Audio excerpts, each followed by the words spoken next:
TV Crazy Man here. Today we look at how Glenn Larson's Battlestar Galactica led to the creation of Knight Rider.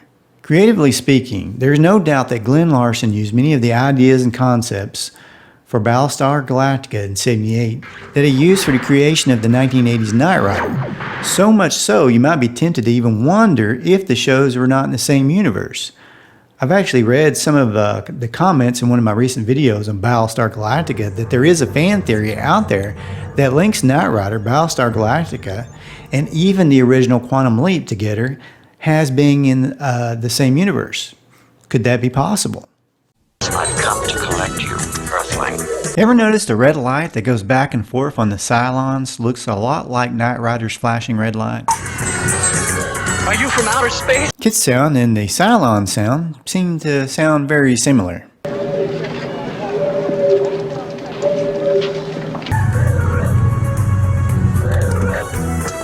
On the episode The Long Patrol, Starbuck test drove a starship with an AI brain that seemed a lot like a female KITT. I'd like to see a computer do that. You asked for it. Is this a car or a spaceship? A little bit of both. It's obvious that Larson had the concept of a self-aware vehicle at least somewhere in the back of his mind before Knight Rider. But is it possible that Knight Rider's KITT, his AI, was connected to the one used on Battlestar Galactica somehow? That's possible, but it doesn't necessarily follow. What if Devon wasn't really Devon? Maybe he was the angel-like being known as John from Battlestar Galactica, and he simply took the knowledge from the Galacticans and put it into the hands of the Knight Foundation in order to aid in the pursuit of justice. I mean, consider this. Edward Mulhare's performance as John, an angel-like being who sends Apollo and Starbuck on a mission, is pretty much exactly like his later performance as Devon Miles on Knight Rider. Dialogue and all. Precisely. You haven't much time. Please hurry, Michael. Another life may be at stake. You got it, I'm on my way. Also, KITT's turbo boost sounds a lot like the sound Vipers from Battlestar Galactica make as they launch into space.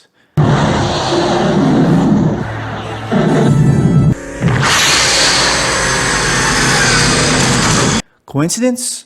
Or simply just something else Glenn Larson carried over to Knight Rider? Or maybe it was all part of a larger story? Maybe one Larson just never got the chance to bring to life. It's fun to think about regardless. Here's a scary thought. What if KITT and the Cylons shared the same light and sound because they were related somehow? We know that the Galacticans had the ability to time travel. According to Galactica 1980, what if some kind of weird time loop was created? What if KITT's tech eventually was adapted to what powered the Cylons, and then somehow they went back into time to destroy humans across the galaxy?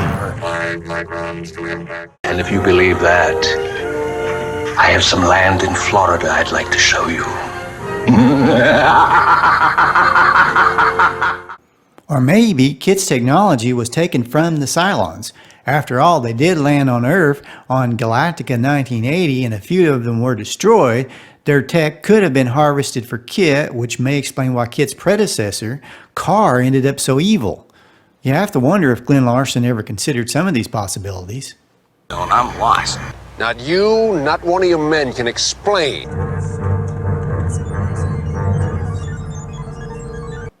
Here's an interesting scene I mentioned on my Battlestar Galactica Goose video. In the first episode, when Athena runs a check on Starbuck's damaged Viper, she pulls up the Viper's computer circuits on her screen. Microchips are displayed, and in the upper right corner it says Made in the USA. Some commenters suggested this wasn't a goof, but was left there on purpose as part of a future storyline that was never used. One has to wonder if it was on purpose. How did they get their hands on tech from America when they didn't even know America existed or where in the universe it was? Does this suggest that there was indeed some sort of time travel shenanigans going on here? I don't know, but it could be linked to the connections between Knight Rider and Battlestar Galactica somehow. I just know there has to be a connection. Are you completely mad? Why does everybody keep asking me that? Donald Belisario, creator of Quantum Leap, was one of the writers of Battlestar Galactica and was supervising producer of Battlestar Galactica's episode Experiment in Terra, which had many elements he would use on Quantum Leap. In that episode, Apollo takes the identity of another person, but everyone that sees him thinks he looks like that other guy, just like Sam Beckett would appear as the person he leaped into. Apollo also interacts with someone that no one can see or hear, just like Sam Beckett was the only one to see Al the hologram. In this case, it was Edward Mulhare who played Devon on Knight Rider. Not only did Battlestar Galactica pave the way for Quantum Leap, it also gave its creator, Glenn Larson, lots of ideas and actors that he carried over on to Knight Rider. Herbert Jefferson Jr., aka Boomer, played on one episode of Knight Rider. Anne Lockhart, aka Sheba, played on 2 episodes of Knight Rider. Oh, did I mention her mother, June Lockhart, played the mother on Lost in Space? I guess Space Adventure must have run in the family.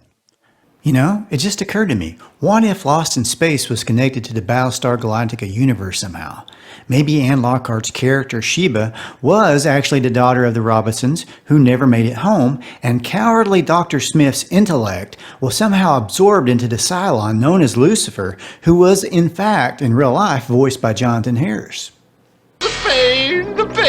The voice of KITT himself, William Daniels, did an episode of Galactica in 1980 as a man dressed as a clown on Halloween. I'm still trying to figure out where David Hasselhoff was hiding on the Galactica.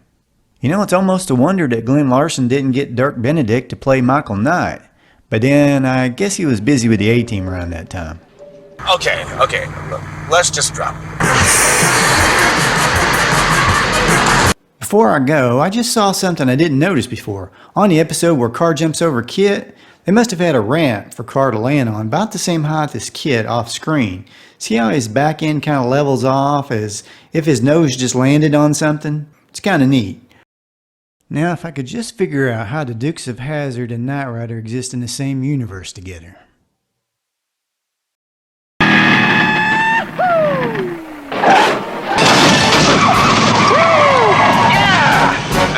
to go. I'd advise you check my schematic visuals. In that case, buddy, we better step on it.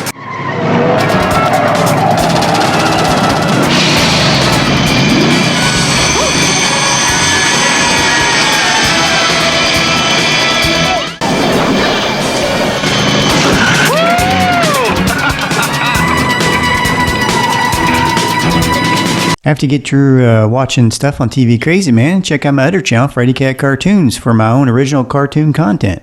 So what do you think? Does Knight Rider and Battlestar Galactica indeed exist in the same universe? Post your opinions in the comments below. Please hit the like and share this video with others. It helps the channel out as we strive to bring fun and relaxing content to a very stressed out world that is way too serious.